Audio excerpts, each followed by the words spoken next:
Bamm Ericsen here with AFTERBUZZ TV for Ballers Season 2, Episode 5, titled Most Guys. So much to talk about. Are you ready? Because we are. Let's go. You're tuning into the destination for TV superfan discussion, AFTERBUZZ TV. And now, let the buzz begin. What up, what up, what up? You can follow me on all social media at Bamm Ericsen, and I would like to now introduce the panel. Hey, I am Jill Munroe. You can follow me at Stiletto Jill, Snapchat, Twitter, Insta Stories. That's Instagram. Hey guys, Suzette here. You can follow me on Instagram and Twitter at Suzette Babb, B-A-B-B. Okay, so just initial thoughts. What did you guys think of tonight's episode? Wow. So much good stuff. Yeah. So much, like, so many things that we talked about that we were kind of looking forward to happening. So many predictions that we were spot on. Multiple predictions tonight's episode. And a lot of drama, like the Andre character. Yeah, for real. Can't wait to see what else goes down with him. Yes. I because was the bummed he case wasn't in against- today's episode, but yeah. But I like the foreshadowing. The case against Andre is about to get really thick. Okay, so now let's get into the first thing. Okay, so Charles, poor thing, he's just so bored that he has to start bothering kids in the neighborhood driving by fast. Well, he still is kind of Mr. Mom, yeah. I love Charles. I need him to get a life. But he has a life now. It's He has- exactly what we predicted. He went in there and got a huge offer. He does have a life, but prior to that, you know, he had this sign up that says... He had about 12 of those signs up, He, actually. he had one sign that says, drive like your kids live here, and he had them posted all around the neighborhood. I think that that is what a responsible new dad is going to do, Yes. that has a lot of time on his hands. And he took it very personally. I think that part of his aggression with the kid was, you know, some displaced anger with the dolphins, maybe. Yeah. So then what about when Charles and his homeboys are driving to the club, whipping, you know, through the streets of Miami late at night, driving fast? Give me a break. But I don't think that But he that does was before. that. That's before He the probably did. child. That was before Yeah. he had the baby, though. He's a dad now. It's his softer side. And I think he wants to make, it's Julie, right? He wants to make Yeah. Julie proud. I He's think not he- playing video games. He's going to be outside and take some action. He's bored because he has nothing to do, and Well, I we think knew that he's was bored and coming. he doesn't have anything to do. And when you're bored and you go from playing on Monday night, Saturday night, Sunday night, and at practice, and now you do nothing. Well, he has a lot of displaced anger and aggression and time. So And in his defense, so he then did get a job before. You know, he was at the truck dealership, Right. and so now he's kind of. But he wasn't happy, and the point that where I'm going with this is, so you're unhappy with kids, you know, driving the neighborhoods. So then what you do to a kid is you threaten to kick his butt rather than, as a responsible new dad, why don't you just go to the parent and just say, hey, I mean- your Bobby is little Bobby is whipping your car that you paid for a little bit too fast, and I have a kid. Do you think you can slow it down? That would be the responsible thing rather than pump on that would little be. boy. But I think too, maybe, you know, he wanted to avoid that kind of like you're rolling out like a grown up. Let me talk to you like a grown up and make it more impactful. Well, and that kid seemed a little dangerous. Like, I didn't think it was going to be a kid, first of all. So when it was a kid, it kind of You surprised thought the me. kid was going to be dangerous? I thought it was going to be an adult at first. And then it was a kid, and the kid's like, my parents gave me this ride. They know exactly what I'm doing. Like, this is to get me out of the house. I'm going to cause trouble on the streets. He's got to play it at his level. I think that it's just, you know, hey, I'm like, because the kid came at him crazy. I think he was trying to just say, hey, slow it down, you know, think about the neighborhood. And the kid kind of stepped out, talked about his weight, probably a sensitive area considering that, you know, he's up there for football age, and that's a sore spot. So that's why I think that he kind of lost his mind a little bit. And he's bored. I will say this. Some action. I'll say this, and then I'm done with the topic. I know, over it. So, whether if you are a child, teenager, he's probably about 16, 17, or if you're 21 or if you're 41, if someone speaks to you when you're minding your own business, regardless if you are speeding, whatever you're doing, anyone who comes to you, you would have probably told them to fuck off too. Yeah, So I'm Maybe. just. I think safety first, though. Yeah. I'm gonna slide with Charles. Kids, Like, I'm kids gonna give nowadays Charles the are benefit like of the doubt. ruthless. Yes, they. I yes, feel they like are. if he would have been Yeah. kind to him, it would have kept going on and on. So he came with his little camo van, and he's like, "I'll show you up," and it was just that like respect. And I'll probably blow you away on if we race too, because my camo van has speed too. Did you see him rev it up? Yeah. Yeah, maybe you want a street race. But we will agree to disagree. But he then has a conversation with Ricky, who they're at the club. As to how they got there and how fast they were driving, I don't know. But they were at the club, and so Ricky encourages him that, you know, if you're feeling a certain way. I feel like I can't hear myself. I hope you guys can hear me well, but I can't hear myself that well. But we'll fix it. He's in his feelings because the way he was cut, he feels like, you know, he should not have been cut, was and it was disrespected. disrespected. And so Ricky says, "Hey, you need to go and speak your mind." So then he goes to the Dooley Hill character. I think the character's name is Larry, and he basically just goes in there and just give him the business, like, "Yo, this is wrong." And so, But to be fair, Charles' version of the business is rather polite with a couple of profanity things laced in. I mean, you could get read in a very nice, subtle True. way, or a very aggressive Wild way. up way, There's yeah. a lot of ways to get your point across, but the point was he got his point across, saying, you know, by you changing this, it's totally stupid. You need to. And then when he was going on and on, Larry was like, "Well, I don't hear you offer any suggestions." And then boom, he gave him a suggestion saying that you should go with a smaller defense. And so now he has a job. Yay! Super happy for Charles. I think that's a great role for him.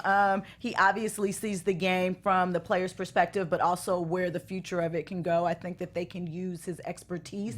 And certainly he's a good mentor because we see, you know, how he is. He seems to be the one that is more stable and, you know, right in line with his family. He's given in to the pressures at certain points. And now, you know, he's ready to step into a different role.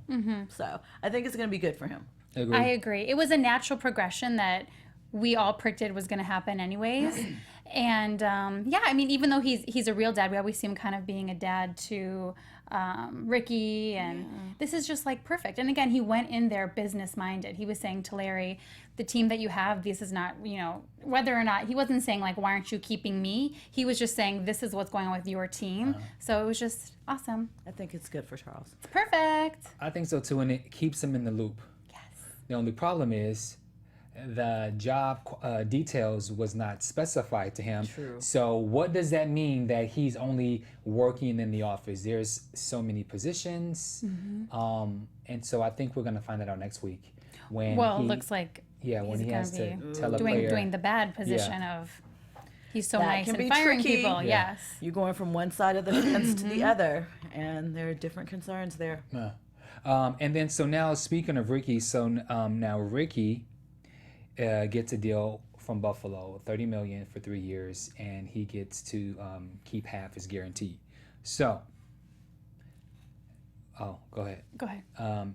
Then Bella pops into the picture. We haven't seen her since season 1. She pops in with her dark brown lipstick, Gorge. and suggests to him that Buffalo is not really the place. Kind of hints to him that New Orleans is really the place that you should be at.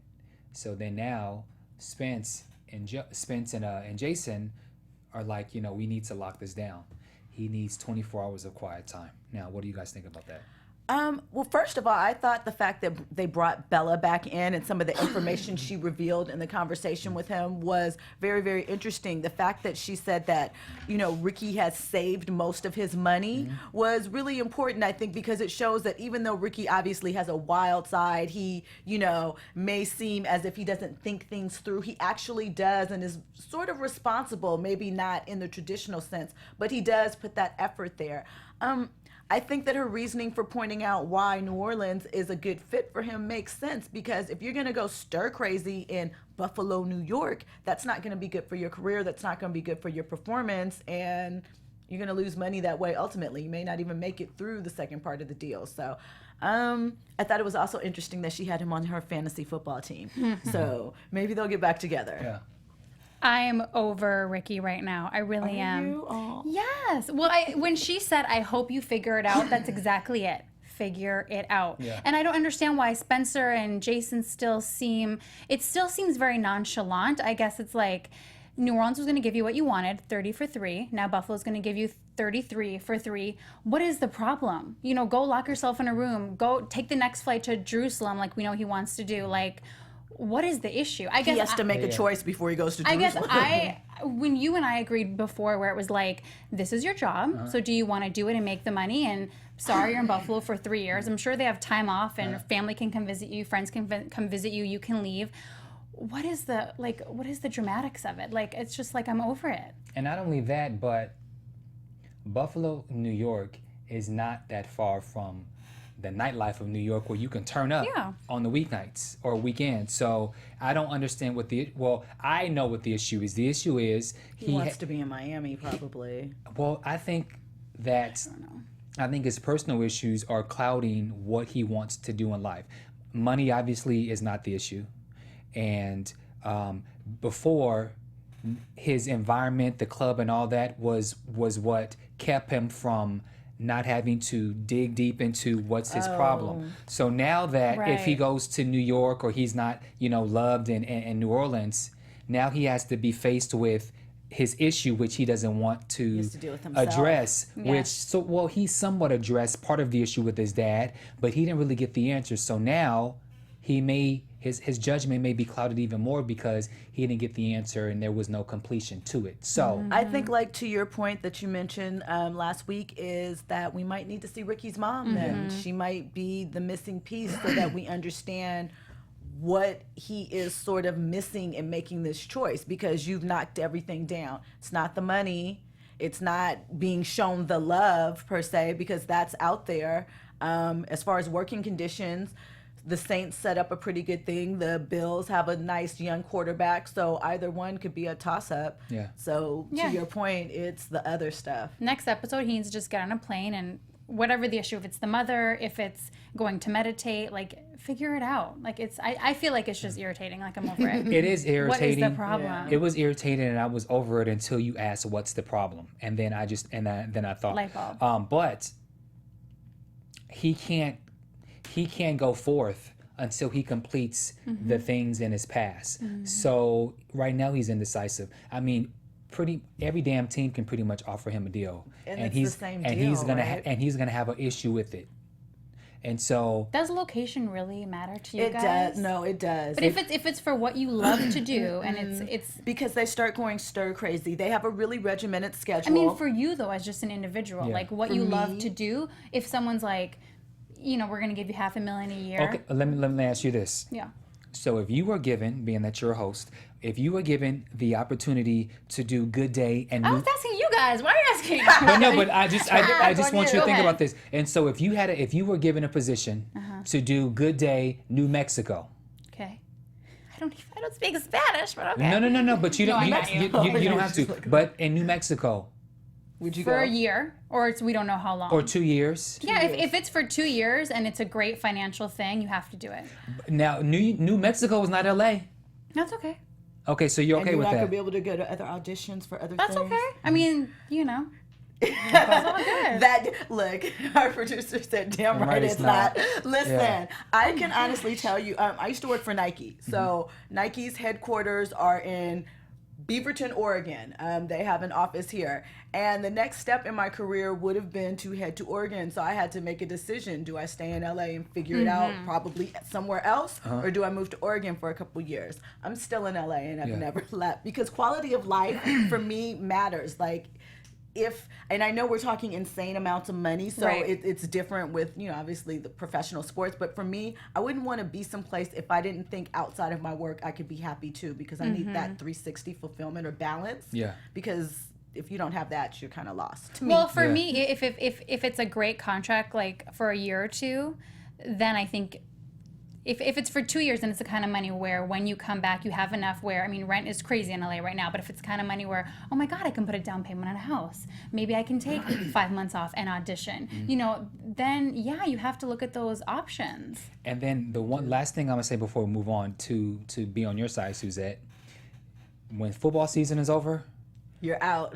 go to your house in New York or whatever state or city you want to turn up in. You get a house in and you party when it's time to party, and then after that you take your ass back You to can whatever. fly anyone to you. Yeah. When you have that kind of money, you can bring your So- You can dad. You can import. bring the chick you met on Instagram. But I you don't know. can't You can bring bring the anyone.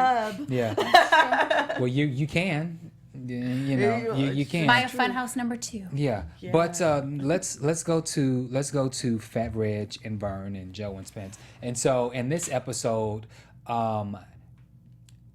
Fat Reggie goes to Spence, Joe, excuse me, because Vernon is in his feelings. You know, he's on social media. He's hearing all these things about him, and so he wants to get him an animal, not just a cat or a dog. He wants to like really go out. And so Joe and Reg go on this mission to find him the right animal, and through the journey they realize they have a lot in common. It's apparent that Joe sees a lot of himself in Reggie, which I thought was pretty interesting. He put the parallel out there. Joe is to Spencer what Reggie is to Vernon. Yeah. And that is just like a light bulb. I would never think that Joe would sort of think of himself in that capacity, because Reggie he wants to be helpful, and he's helpful in a lot of ways, but he's trying to figure it out in this new world. Whereas Joe is experienced, and really Spencer is the one still learning the ways of the world. Well, I think the perfect example is when Spencer was asking Joe, what's the update on the NFL signing to make sure that they can, represent the players. They're still waiting for the paperwork. And Joe was like, the process is not moving as fast. And he said something to the fact of, do it, I'm gonna bust your ass. So he feels like he's just secondary. He doesn't feel. He does. He bosses him around. But Yeah, that might be the Vicodin anger, because it's coming out a little more, right? Oh, pill rage. Yeah, Right, yeah. just a little bit. Yeah. Yeah, it could be, but I can't imagine. I don't know if I that can was- imagine how. oh. I can just imagine how. I'm sorry. How Joe felt. I mean, he should have felt disrespected because he really sort of belittled him in that moment. I don't know if it was the pill so much, if it was the news that he needs his hip replaced. Right, And combination. That, just all sorts of things. He's breaking down physically. He's still not getting it together. His emotions are on a roller coaster, and you're right.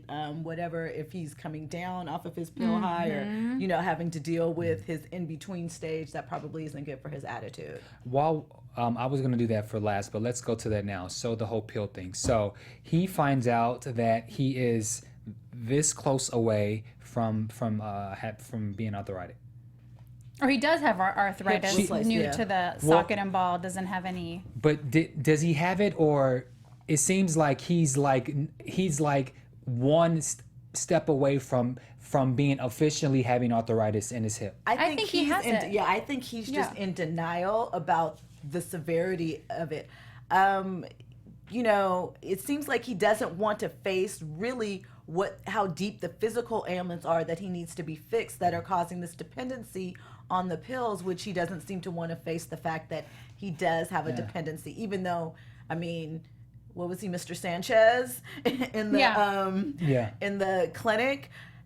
Clearly you have issues now if you're sneaking off to like after hours clinics with false names, but he's not dealing with that. The only thing I was going to say is I thought it was interesting that he does need hip replacement, because physically on the show we didn't see any sign of, like, I thought it was more of a pill addiction that happened from like being a little bit in pain. I didn't realize that he full on, that's like you'd physically not be able to even walk at all. I think, I she's feel saying. like in season 1 we saw that there was a lot of sort of innuendo that he had all of these physical ailments, but they never really named them or laid them out. They kept them sort of ambiguous. As much as he kind of still works out, it's not surprising to me that he would have something wrong with him, something seriously wrong, but just that particular thing, I Right. guess I would think that it might show up a little bit I thought we would have more. seen it more. But if it's where it is, you never know. One day, But it's a his life comedy, could I know just it's not a flip over. drama, like It's you're a telling it's me. a comedy, I know. and I do remember in season 1 sometimes when he gets up out of bed. Yeah, he has problems. He kind of gets up slowly. But the reason that I thought that it wasn't official, she mentioned how the cartilage is deteriorating and how he needs a hip replacement, and that he has a hip like an 80-year-old. And so I wasn't sure if he's like right at the point where he's about to have arthritis, or if he has it. I think he has it Okay. severely, Yearly. and it just Yeah, I hasn't think been so, addressed too. yet. And I think that Okay. the next step is if you don't get this surgery, you're not going to be able to walk. Now, but what's interesting about this is you're an effing football player. Like you haven't broke something. You never been in a cast. You never had to go to the hospital. You never had to sit out a couple years. Oh, we like never covered that. Maybe that's But something. most players, or what athlete do you know that has never In 10 years, yeah, never had gotten a serious injury. You know, I mean, LeBron James. Well, yeah, there are, but Well, he never goes to a doctor, so things aren't being checked Right. out. True.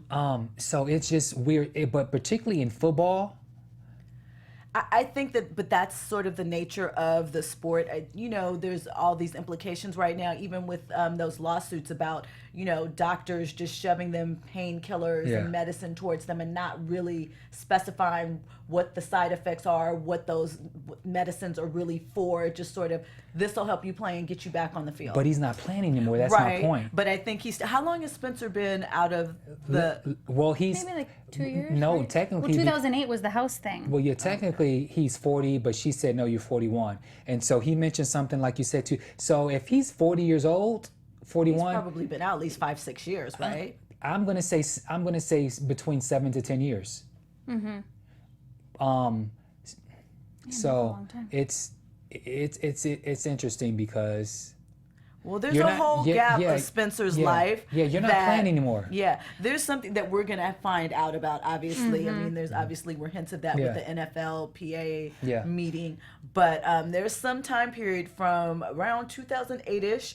His last year with the Saints to whatever happened after that in the Andre years. Well, if that it- is going to be pretty intriguing. If it was 2008, the house thing happened, and then he had to play for one more year, and that was the last year, be 2009. Nine. So then maybe he'd be done for like, how many years is Seven. that? That would be 7 years. I was just gonna have one quick comment, and I know like how much like I like dramas. How much all the time we're like we know Yeah. our backstory. Yeah. I almost wish that nothing was wrong with him physically, so that it could just become this drug addiction. Because like to me, it's just strange. And I know it's probably a writer thing. Like okay, let's just decide he has this.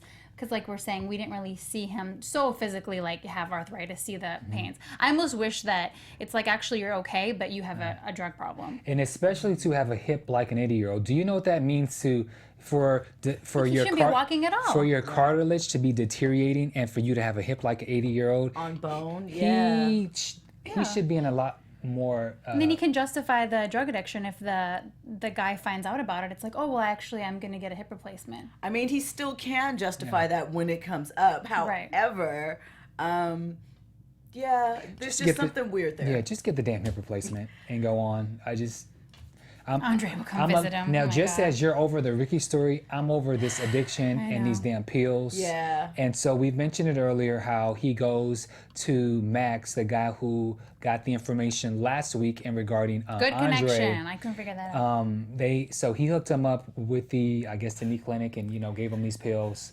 And so now he's He's in there. Yeah. He is in the Dr. underworld. Fraud has hooked him up. Yeah. I thought that was so Isn't that funny when he hilarious? was like Dr. Fraud. I was like, I don't think that's what the name says on the jacket. Are you making a joke? yeah. But that's just how easy it is to get drugs anywhere. I guess so. I guess so.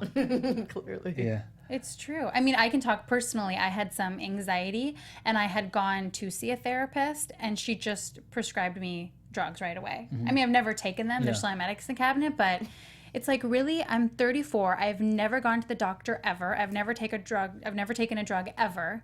In my very first meeting, that's what they gave me. Well, now it's, It's true. they sometimes do that to protect themselves because if they don't and then something else happens, then they could sue. But So sometimes you just want to talk to someone. Yeah. Well, speaking of talking to someone, so now let's continue with this Reg and Vernon, Okay. and Joe thing. So they want this little black parent that they can't get it. So now they see this ugly, hideous. What was it, an alpaca or no? That was the other thing. What I don't was know it? what that thing I don't was. know. And why did they name it Rihanna? The hair? I was The like. so offended. I was like, is it the yodels? Aw. Oh my God. Well, there's a lot of people who tend to think when she's not, the made up superstar she is, they think she's not that hot looking. She's gorgeous. and she looks like that. Yeah. That thing was pretty interesting. So- I just wonder when Reggie was thinking this, like, what did he think Vernon was gonna do with it? Because he said that Vernon needed something to keep him company. You cannot play with that thing. And that's not really something that he could play with. He can't even have a decent one-sided conversation with that. It spits. it was what's last. All the other players got these I think he dangerous was. animals. I think his intentions was good because, you know, a lot of big people, you know, a lot of people with money, they do elaborate things. Yeah. They have these big animals and stuff like that. And so, not that Vernon needed to go out and play with him, but it's like, you know, he can kind of actually get up off his ass and go, you know, go walk out to the backyard And look at Rihanna the alpaca. Feed him, Yeah, take feed him. photos. But I do want to give a shout out. They were watching. Vernon was watching one of my favorite shows of all time. He was watching What's Happening. Oh, yeah. That was season 2 of What's Happening, and that was the episode where Raj was taking these kids called the Gibson the Gibson siblings to go to the Gong Show. And The bubbly brown the sugar bubbly brown kids? sugar, yeah. and so what happened was Rerun has always wanted to be this big star. So then he goes and auditions, and what happens is the two of them actually compete on the same show. And so Vernon was watching that episode. Shout out to my boy Ernest Thomas who plays. Wow, who played you Raj. just broke that. I Yeah. can't believe that you. That must be an episode that you cherish. But that was a great episode. Yeah. That's crazy. Yeah. So that was cool. But he winds up getting a puppy from Nate. Oh, Nate. I like Nate. I do Yeah. too.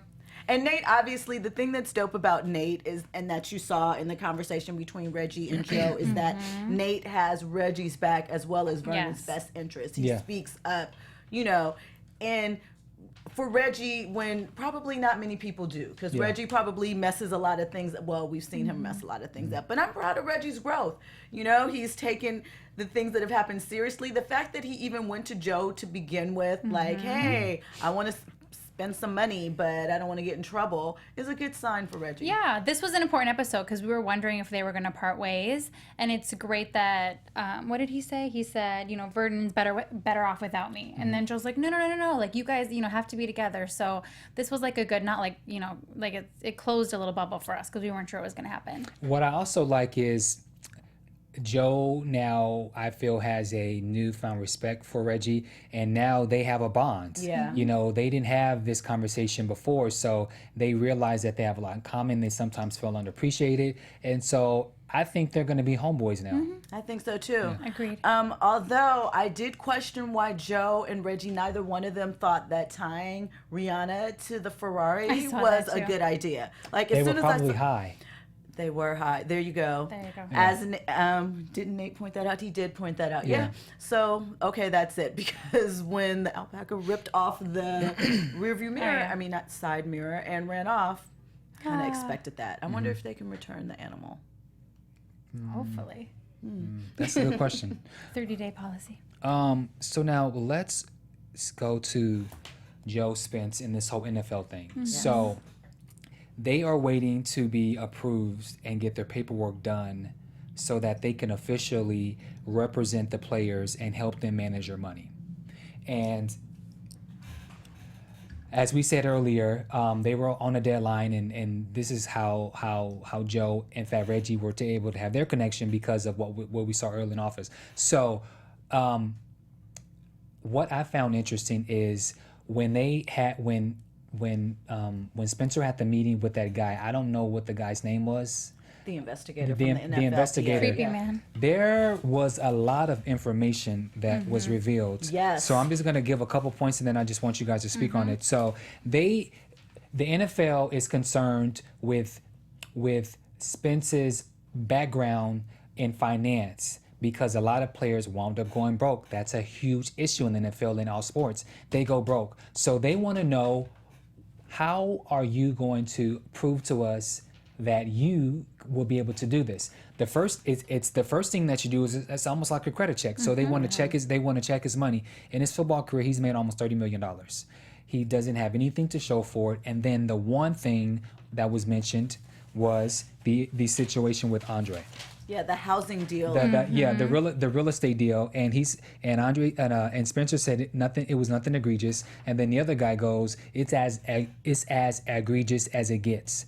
So what does that mean? What are your thoughts on his background as far as if he is qualified? Well, it could be a lot of things. It could be that Andre invested all of his money. Either he maybe took the money, I'm saying like Andre maybe knew it was a bad deal, and maybe he does with other clients, maybe that we're going to find out about whether or not it's something that's in the envelope. I don't know.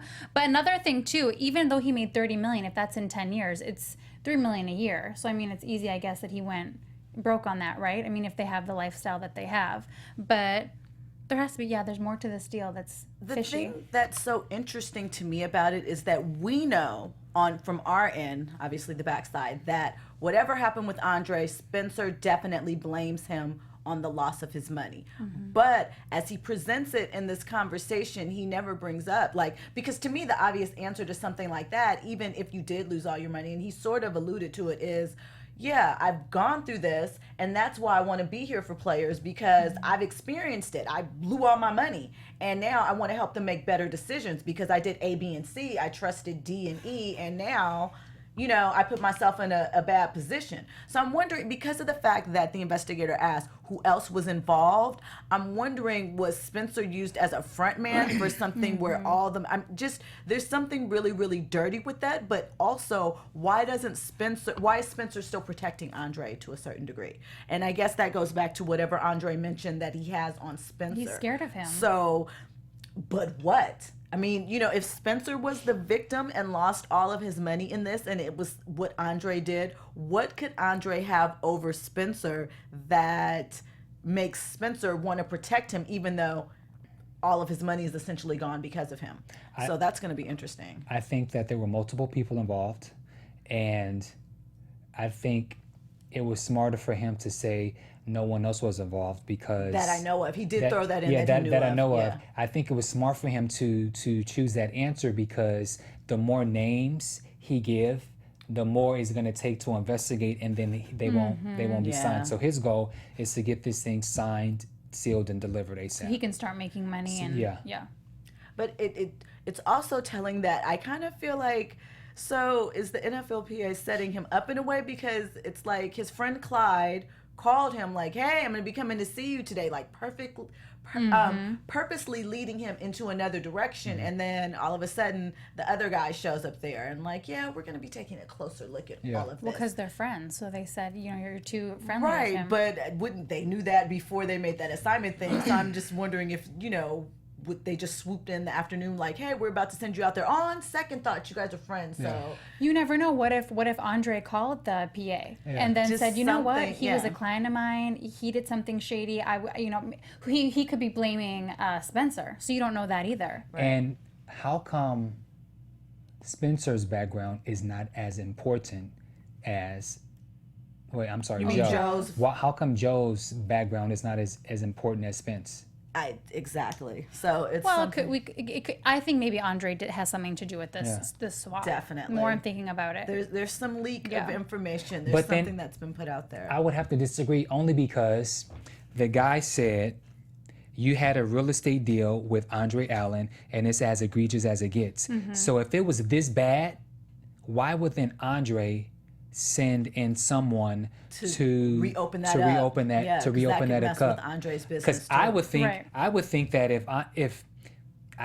if Andre was the more to blame of the situation, why don't he just get it taken care of, written off, or removed? Right. Like, he has that much power to where he can do something like that. But also, this was so long ago, 2008. I mean, what can they do by digging it up? Well, I think too. Well, credit-wise, things can stay on your credit for 7 to 11 years.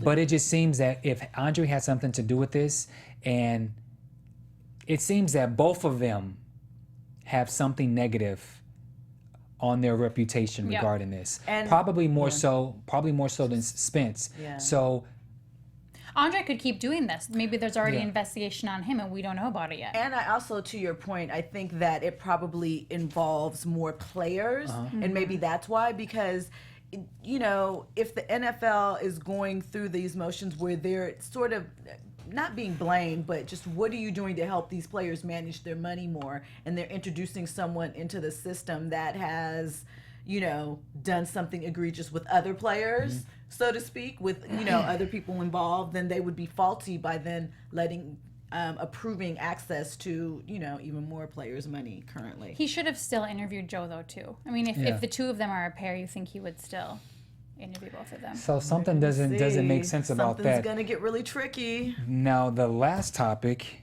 is this Travis guy. So Jason has already warned Spence that Travis has a really bad attitude. This is not someone that you want to deal with yet, especially the fact that you should not have conversations with these players before they get signed. So that can also mess up his deal, which was very risky. Yeah. But I'll just ask this one question, then I'll let you go.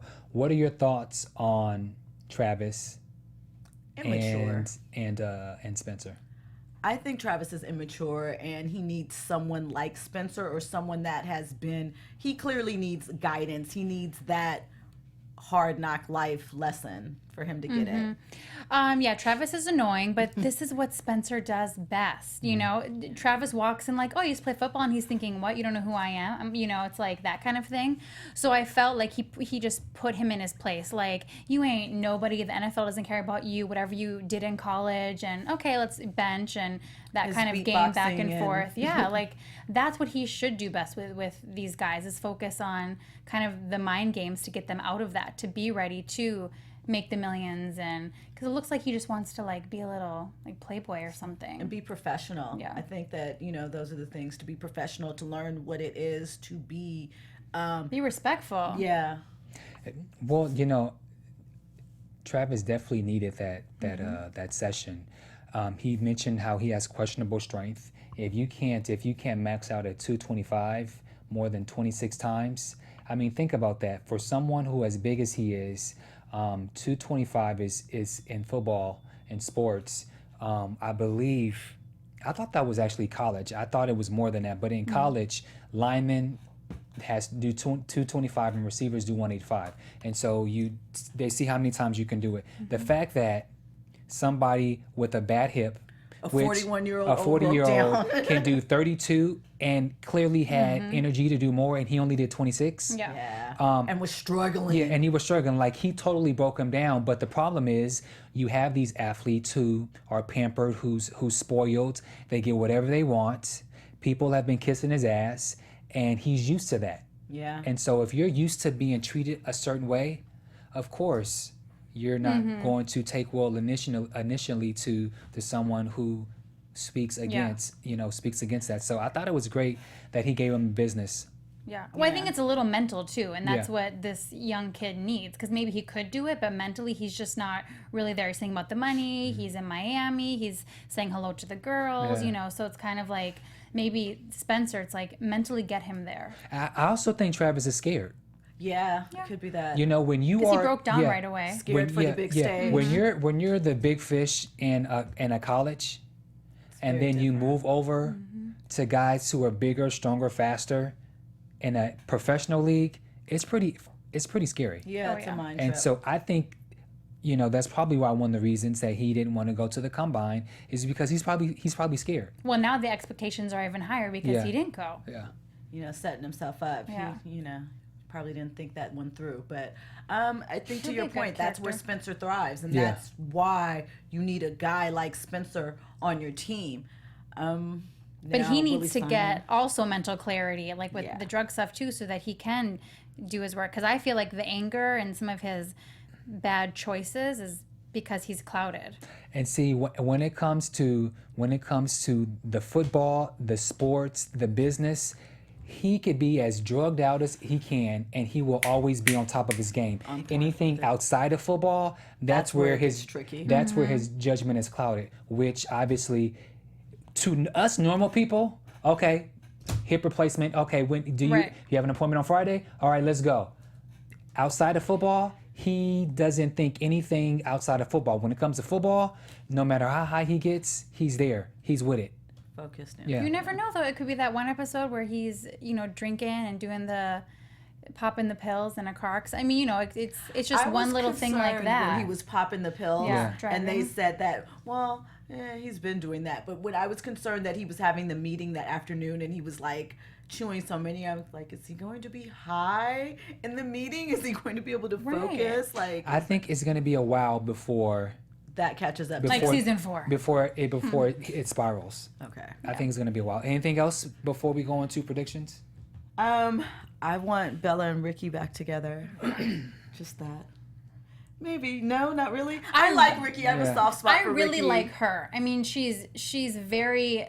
The fact even that she even left him, like, she's a strong woman, and she sat down with him, and she's like, New Orleans would be good for you. Buffalo you wouldn't like, but you have to figure it out.